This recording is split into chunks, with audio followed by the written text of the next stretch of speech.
Hey, what's up, family? Just getting back from class. My second day of classes, and it was good. But last night I ordered business cards for OPM. If you don't know what OPM is, it's One Purpose Ministries, which is the ministry I believe God has blessed me with. Um, and I was on a drive at one point, and not necessarily with ministering, but I continue to preach. But as far as setting up the organization part of it, I kind of lagged back. And last night I was online, and shout out to Sylvie, who has been, kind of pushing me. um, she kind of gave me an ultimatum at one point. It didn't come to pass because the event didn't come to pass, but she actually gave me a deadline to get a logo. That's still in the works. I started talking with some people, and I kind of never got back to them again. I think it goes into the fear of success, which is crazy. I actually have a blog by that title on my Tumblr. Check that out. Anyway, so yeah, so I went on Twitter to post that I had ordered the business cards and how excited I was, and then I thought of one of my friends, my brothers. You guys know him as B Love, know him as B Brandon, but and it's crazy how in that I found our purpose, like as far as us being friends, because as you guys may have known, if you check my YouTube, check my Facebook, I've been dealing with the sovereignty of God and how truly He has a hand in everything that happens in my life. And I understand that you can't really understand purpose until you understand His sovereignty. Until you understand that the God that can do anything that He wants, and He shows in history of Him choosing to do some things that we don't understand and we don't necessarily in our nature agree with, and we try to butter it up for people. And but the thing is, God doesn't ask us to make Him look good. He already looks good, and He already is good, and we need to understand what good is, and vibe off of that. But anyway, the God who did that, the God who one man when he was trying to save the ark from falling, he touched it and he died, and he does these things, and he could take life in an instance, he could take everything that you have in an instance. But when all those things come into one statement that came on my heart that day when I started really dealing with this, was that He woke me up this morning. And I know now that if He wakes me up this morning, He did that by plan. He did that by design. It wasn't by accident. It wasn't by default. It wasn't as if I'm just a running battery up until my battery is done. But He literally turns it off at night when we go to sleep and turns it back on in the morning. So if He turned it back on, He turned it back on with a purpose. And that's where I found my purpose, to please God in everything that I do. So anyway, all that is a basis of me understanding that the different aspects of my life mean much more than I really give them importance to. And I know that God has set me up with certain people for a certain purpose.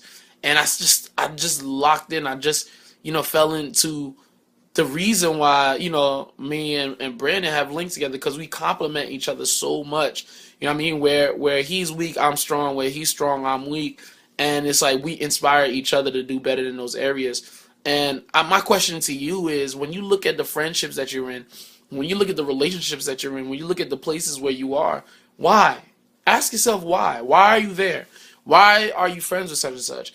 And at first, when you first get to know somebody, of course the common answer, well, we go to the same school, or we go to the same church, or we know the same people. But after a while, for you to hold on to a friendship for a while, there has to be a reason.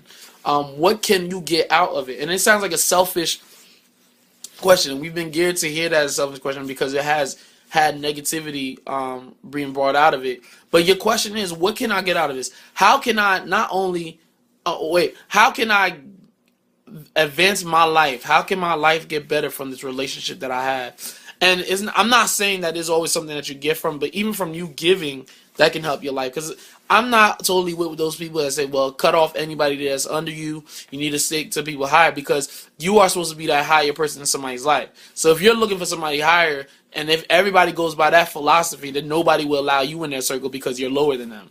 Think about it. Pause. I think you get it by now. So anyway, so find a purpose in your friendships. Find a person relationship. Why am I in this relationship with a person? Why have I taken this commitment to stay with one person? Why have I done that? And I think if we ask ourselves that question, I think there'll be less divorces, because we'll find meaning in our relationships before we had to search for meaning and scrounge around for meaning in the midst of our marriage. I think we need to find purpose in everything because God is sovereign and He does everything for a reason, and we need to find that reason why. It was just like a light bulb just hit, like, and it was I was just walking, and then I put at the end of the tweet, if you see it, I was like, yeah, I know, my bro, B Love Real Talk will be proud of me, and then for some reason I was like, why would he be proud of me? Oh, and it just started falling into place, and when it just like I started texting them like. I was on a drive, like, through texting you can't really show them as much passion, but it began to make me show more purpose, and it began to inspire me and motivate me to do more work in that friendship because I know God has a reason. Now that He's revealed it to me, whether I knew it, I probably knew it before, but never really had words to put it together. But now it gives me more of that push, like, yo, we're gonna make sure that this union right here, this connection right here doesn't die and doesn't. I don't allow the enemy to kind of filter, and you'll find that because the enemy will try to break connections, and to be transparent, it has been attempted between us before, and now I know why there was such an attack. And I know that I'm not going to let the enemy do that. You know what I mean? And I didn't let him before. And if it ever happens again, we're not going to let that do that because the more the attack, the more the purpose of the thing that's being attacked. And so my key thing is not about me, about y'all. Find your purpose in where you are, who you're with, and everything that you do. Why you do it. Ask yourself why. Don't always ask other people why, but ask yourself why. Why am I doing this? Why am I going to this place every single day? Why am I talking to this person every single day? Why is this person's phone in my phone book? Could it be that they're helping me, or could it be that I'm helping them? That's purpose too, okay? And just find that, because the joy that's in my heart, even from this one part of my whole life, finding purpose, I want everybody to experience that. And so just find purpose in what you're doing, all right? No pun intended, one purpose. Signing out. Love y'all. Have a great day.